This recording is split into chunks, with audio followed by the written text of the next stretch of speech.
Hola, saludos, espero que se encuentren muy bien. Mi nombre es el profesor Alexander Venegas Vargas, a cargo de la asignatura de Ciencias y Biología para el CONET en la sede de San José. Para esta semana, las tutorías que nos vamos a referir a ello tiene que ver con la segunda unidad que se llama Ciencia y Tecnología, específicamente con el tema de energía del nivel de ciencias de octavo. ¿Qué es la energía? Podemos tener dos definiciones y vamos a ir dejarla un poco más específica. Dice que la energía es una capacidad que tienen los cuerpos para realizar un trabajo y producir cambios en ellos mismos o en otros cuerpos también. Es decir, el concepto de energía se define como la capacidad de hacer funcionar las cosas. La capacidad para realizar un trabajo mecánico son conceptos ya más físicos, es decir, a la energía que se necesita para mover un objeto de un lugar a otro. Entonces, esta es la parte del concepto de en sí mecánica. Entonces, podemos decir que a partir de estas dos definiciones, vemos a la energía como la capacidad de realizar un trabajo. Apuntes o generalidades más significativos sobre el concepto de lo que es la energía y sus apreciaciones. En un cuerpo le permite moverse y transformarse. Se produce y se utiliza en todos los seres vivos. Veámoslo así, como todos los procesos de las reacciones en sí las metabólicas, meramente es a través de este que se obtiene en sí la energía y se utiliza en las diferentes funciones. Ejemplos que requieren de energía para tener un poco el concepto más aplicado, cuando las plantas crecen, los mismos seres vivos, el movimiento que tienen los seres vivos y todo el funcionamiento que pueden llevar a cabo las diferentes herramientas y los objetos como los electrodomésticos, etcétera. Se manifiesta tanto en cambios físicos como en cambios químicos que tiene la materia, es decir, tanto en cambios de los estados de agregación que tiene la materia, así como en su composición también, cuando en este caso ocupamos darle calor a las reacciones en sí química, o más bien el hecho de que desprenda calor o absorba calor en sí, en este caso, la materia. Es una magnitud física cuya unidad en el sistema internacional es en julios o joule, cuyo símbolo en este caso sería una J mayúscula. Todo cuerpo es capaz de tener energía y esta va a depender de su temperatura, del movimiento que tenga, de la masa, de la composición química y de otras propiedades más que tiene la materia que vamos a ir viendo a lo largo del transcurso del estudio de las ciencias. La ley de la conservación de la energía. Esta ley establece que la energía no se crea ni se destruye, únicamente se está transformando. Inclusive esta misma ley aplica para lo que es el concepto de materia. La materia, todo lo que existe en el universo, así como la energía, no se crean ni se destruyen, no aparecen por azar de la nada, sino que estos lo que hacen es transformarse de una forma u otra. Quiere decir que la energía cambia de una forma u otra o que también se transfiere de un cuerpo a otro. Por ejemplo, cuando se quema madera, se genera luz y calor, ¿verdad? Entonces está pasando de una manera a otra forma en que se manifiesta. Aquí vemos cómo las diferentes formas de energía se pueden manifestar produciendo ya sea luz, calor, movimiento, sonido.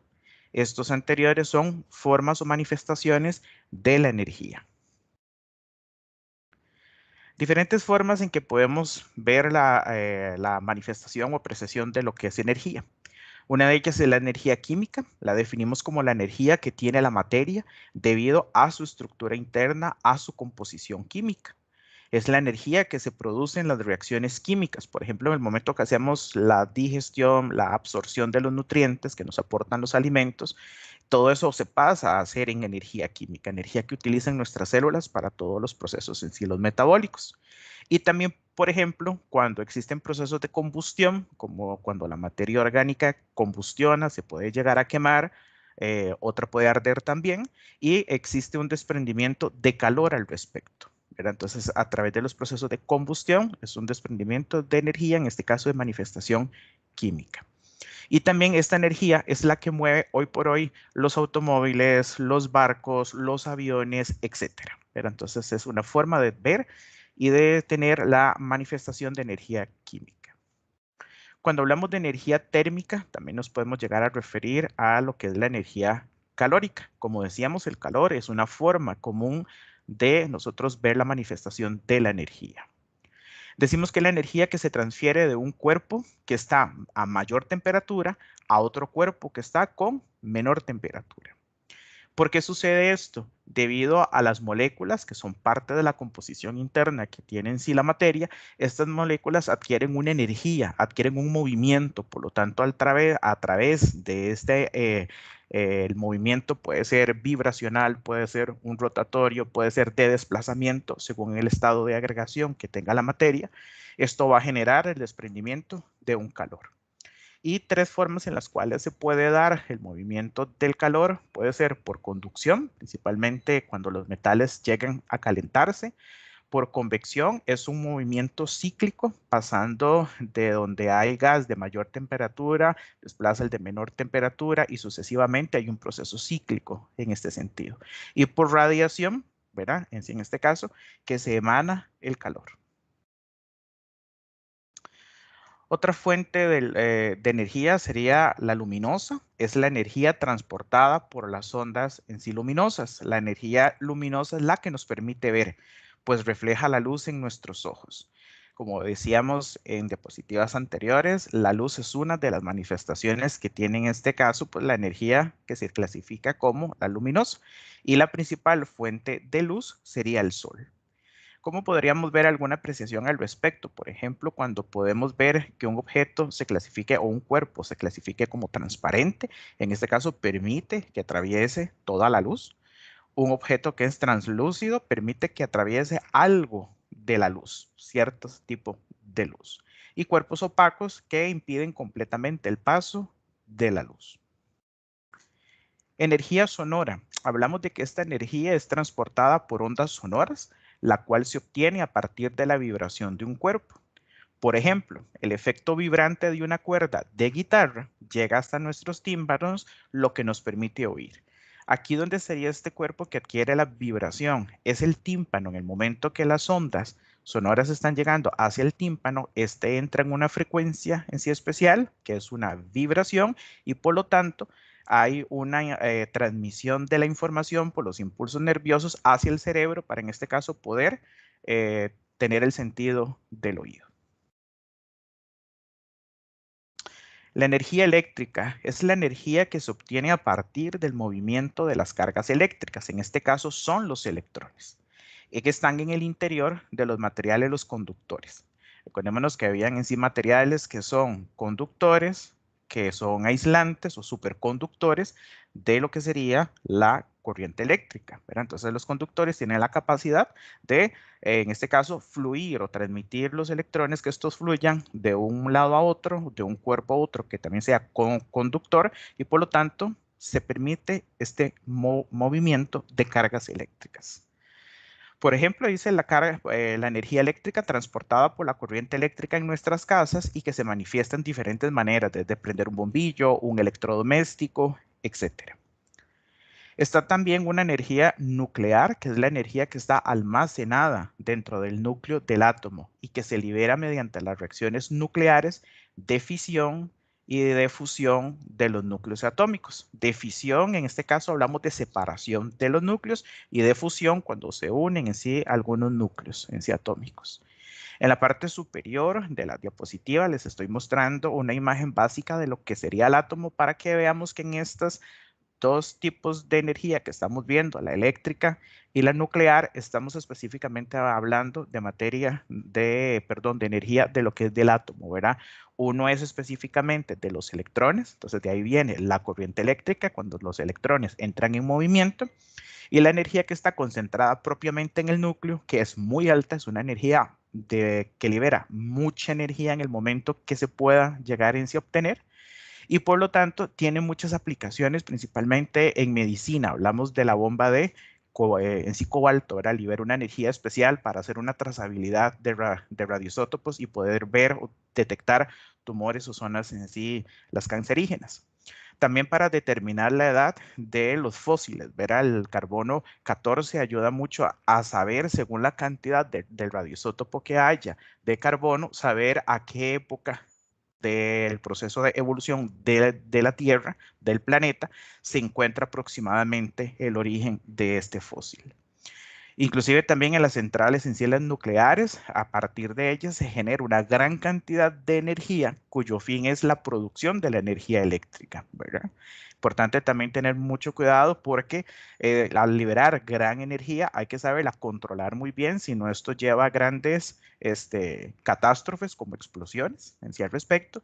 Y también que debido al mal uso y al abuso que hace el ser humano de procesos de ciencia y tecnología, desgraciadamente ha tomado la aplicación de esta energía en sí nuclear en las bombas atómicas, ¿verdad? Entonces también por eso es que son tan devastadoras, tan destructivas por la gran energía que emana hacia los lados en este caso y destruye lo que haya en su camino. Entonces aquí fue por un mal uso que se le dio, en este caso por parte del ser humano, no porque la energía nuclear por sí misma sea en sí perjudicial.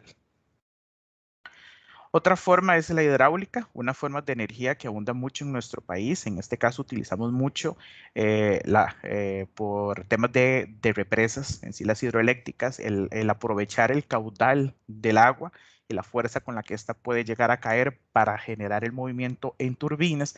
Y estas turbinas mueven a su vez las partículas en sí electrónicas o los electrones y fluye o genera energía eléctrica. Entonces dice que la energía hidráulica es la energía que se genera a partir del movimiento del agua, lo que provoca el movimiento de turbinas responsables de producir la electricidad. Constituyen en esencia la energía que llamamos entonces hidroeléctrica.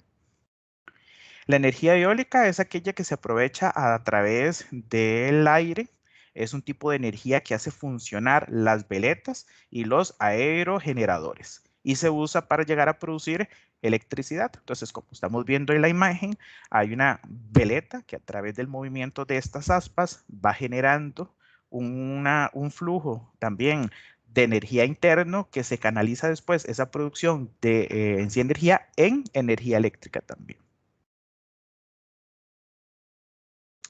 La energía geotérmica es liberada en forma de calor desde el interior de la Tierra. Sus principales fuentes naturales serían los volcanes, ¿verdad? En este sentido, ese calor se utiliza para llegar a generar la electricidad. Se puede aprovechar esta energía cuando está en forma de gases, cuando hablamos de las fumarolas que hay en los volcanes, cuando hay vapor y agua hirviendo, en este caso los geyser, y también cuando hay agua caliente, que hablamos de los termales.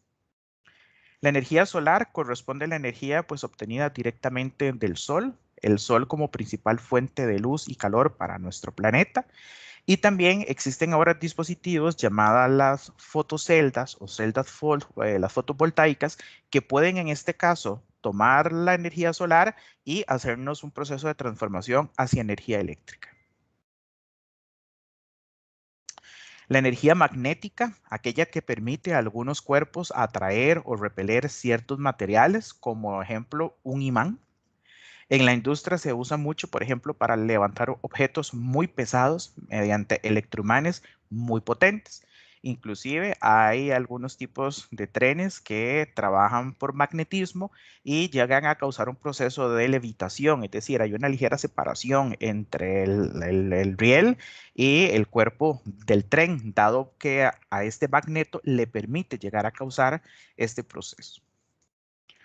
La energía de mareomotriz es la energía que utiliza el movimiento de las mareas y las olas del mar para llegar a generar la electricidad.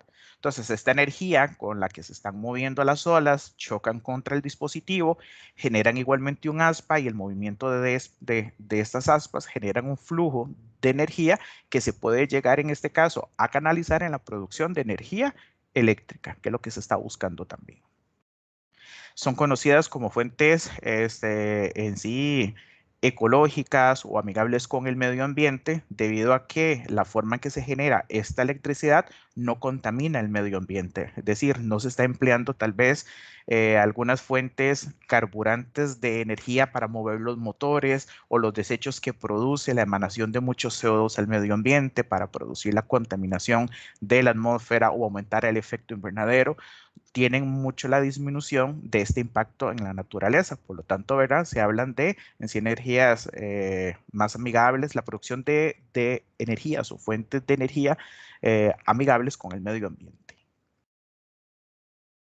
Y también hay un concepto que llamamos ahora la energía por biomasa o biomasa.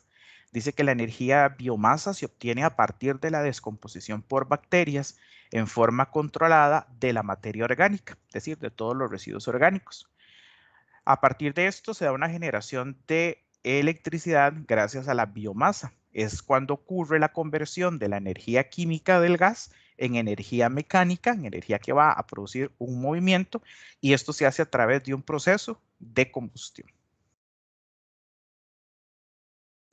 Ok, entonces vemos el concepto a través de las formas, manifestaciones que tienen sí la energía, que las energías, por lo tanto, como lo decía, en este caso, la ley de la conservación de esta, que no se va en este caso a crear o a destruir, se está transformando, pasa de un cuerpo a otro, pasa de una forma a otra. Entonces, algunos ejemplos claros como dice en el tema de nuestra antología, un ejemplo de pasar de energía eléctrica a energía térmica, lo vemos en una plancha, de energía eléctrica a calórica, por ejemplo, un motor, de energía solar a energía eléctrica, las placas solares o las fotoceldas, como las vemos ahora, y de energía química a energía eléctrica, una pila, una batería, etcétera. Tipos de energía.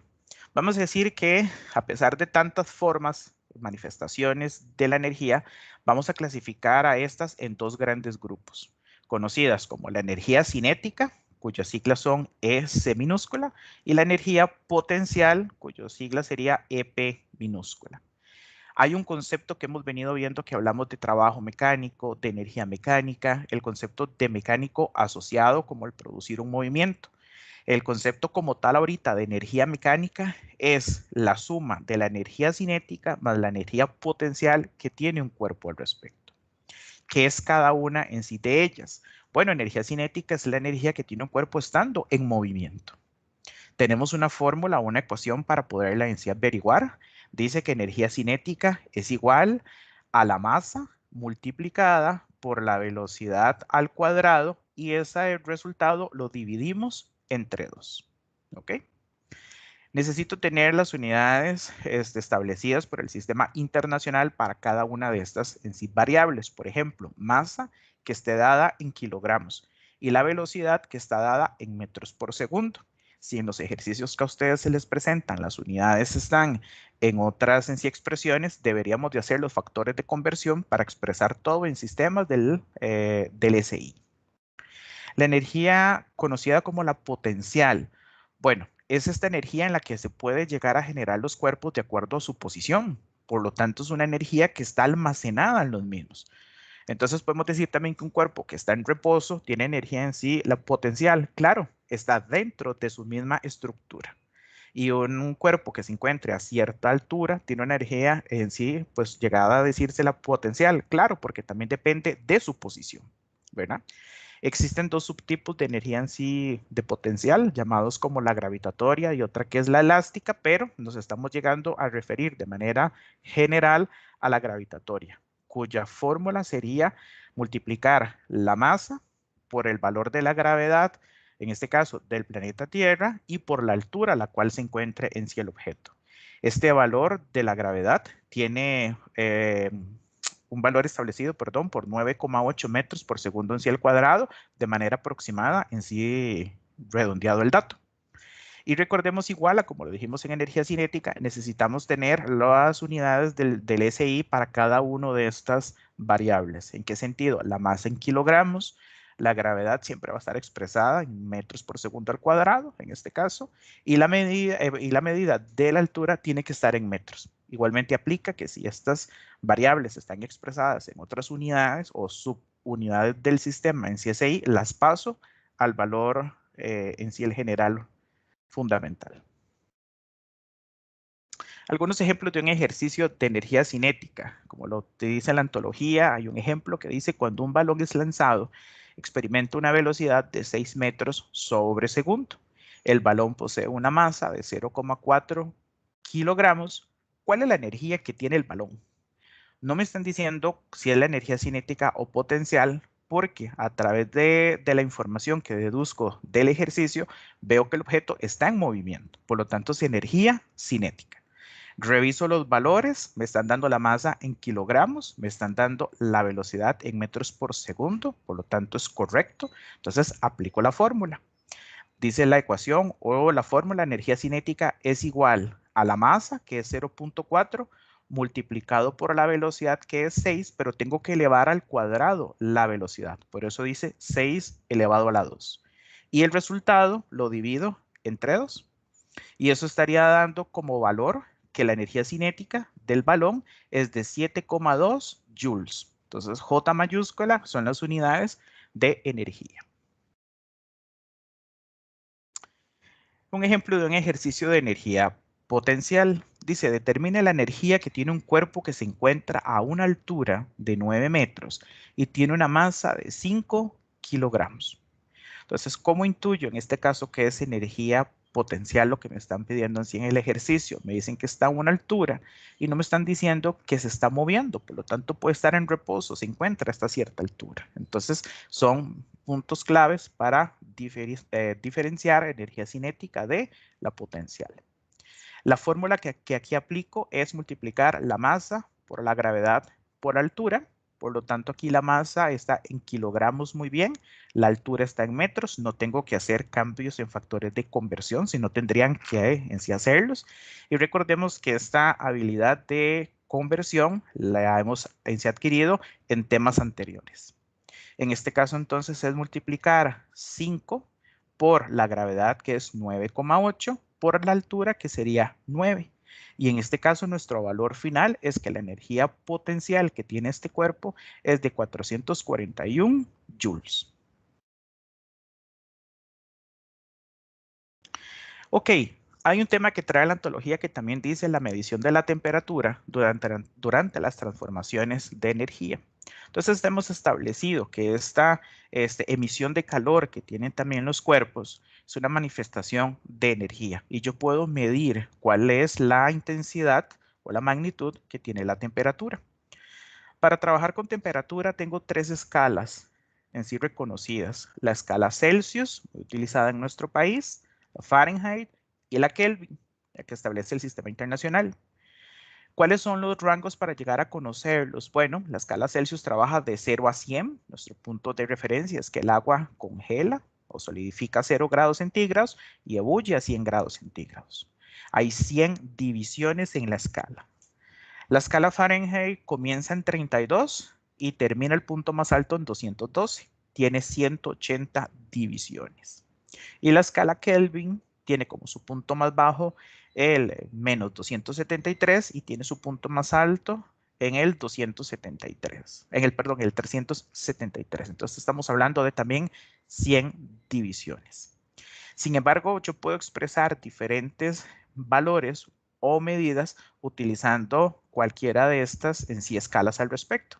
Entonces, en la cuadrícula que tengo a la parte derecha, tengo como pasar de un factor de conversión de escala a otro factor de conversión de otra escala. Entonces, lo que tengo que en sí aplicar es tomar lo que me da en sí la fórmula y poder averiguar, en este caso, los datos.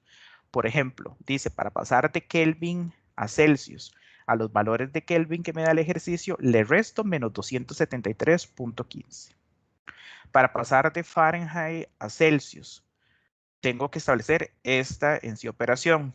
Establezco el factor 5, un factor de multiplicación interna a los grados de Fahrenheit, le resto 32.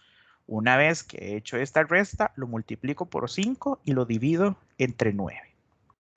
Cuando voy a pasar de Celsius a Kelvin, tomo los Celsius que me da el ejercicio y le sumo más bien 273,15.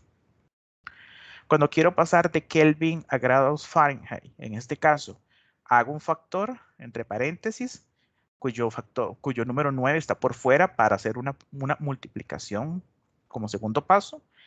Realizo primero lo que está dentro del paréntesis, que es que a los grados Kelvin le resto menos 273, lo multiplico por el 9, ese resultado después lo divido entre 5 y al final le sumo 32. Para pasar de Fahrenheit a Kelvin, tomo los grados Fahrenheit, le resto 32. Una vez que tengo este punto, lo multiplico por 5, lo divido entre 9 y le sumo 273,15.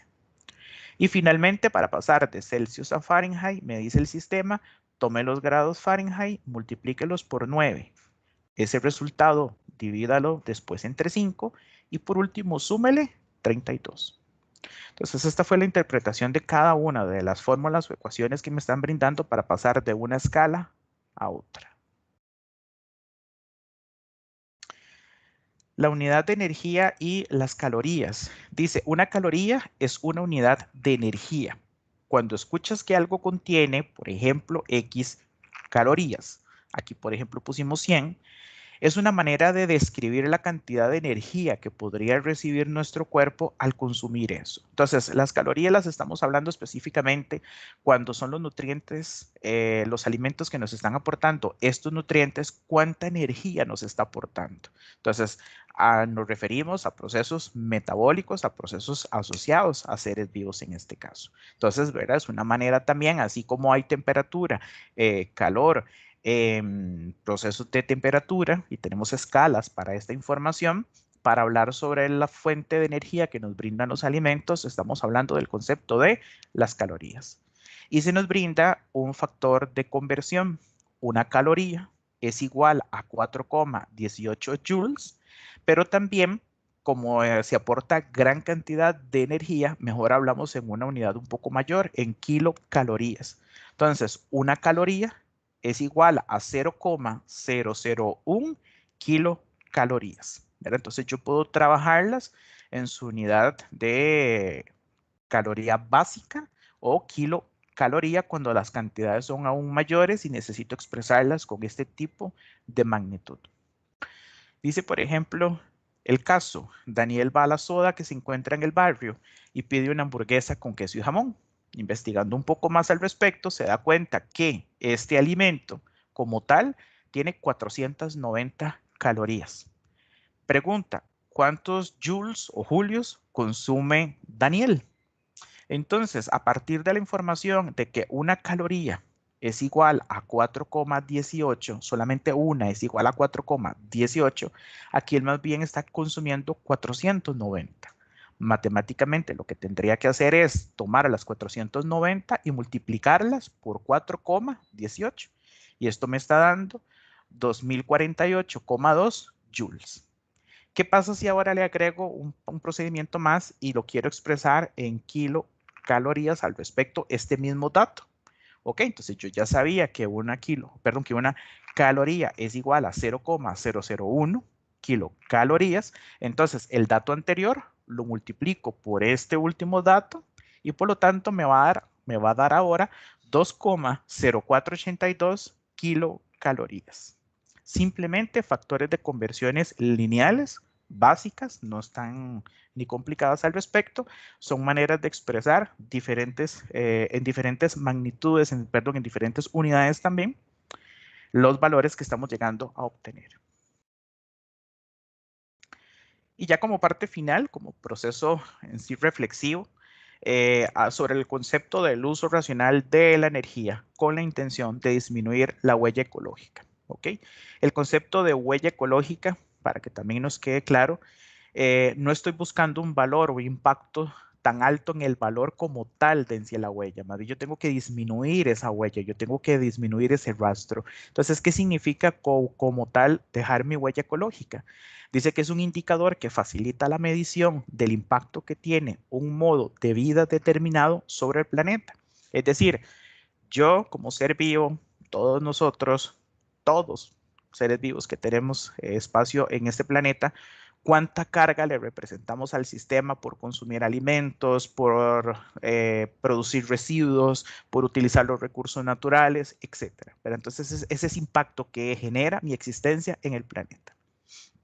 Entonces el sentido de hacer un uso racional de la energía es para disminuir esta huella en sí ecológica. ¿Por qué? Porque la manera en las que las diferentes formas de energía fueron en sí obtenidas, como les decía anteriormente, pudieron haberse utilizado fuentes carburantes como el petróleo, cuyos procesos residuales son altamente contaminantes. O también, cuánto recurso en sí natural se tuvo que emplear para producir en sí esa otra energía o ese tipo de en sí energía. Entonces la idea es no poner en detrimento a la calidad ni la cantidad de los recursos naturales. Por lo tanto, las diferentes formas de energía que estemos nosotros llegando a utilizar, darles un uso racional.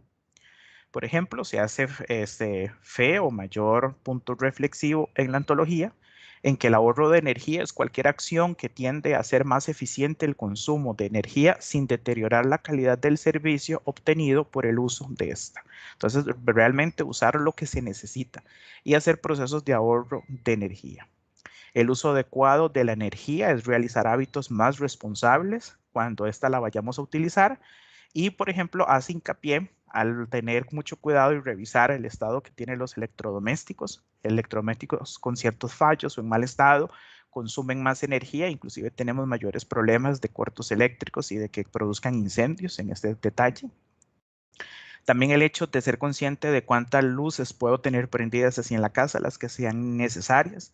Podernos pasar a en sí bombillas de tipo LED, ¿verdad? Que son de luz blanca, que consumen menos energía, inclusive generan ambientes más cálidos porque no emanan tanto calor como el bombillo, que es una luz en sí amarilla, aparte que puede ser un poco más incómodo el tono, el de luz amarilla, genera más calor al respecto y prácticas más ecológicas que vienen cada vez con un poco más de fuerza porque también ya el acceso a estas ha sido más económico en sí el recurso, las fotoceldas para poder en este caso absorber cantidad de luz solar que después el mismo sistema transforma a luz eléctrica y que se puede hacer uso inmediato en nuestras casas al respecto. Entonces, muy bien. Esta sería la información que tenemos preparada para la tutoría de esta semana. Que les sea de bastante provecho. Nos estamos llegando en sí a comunicar. Hasta luego y un placer. Gracias.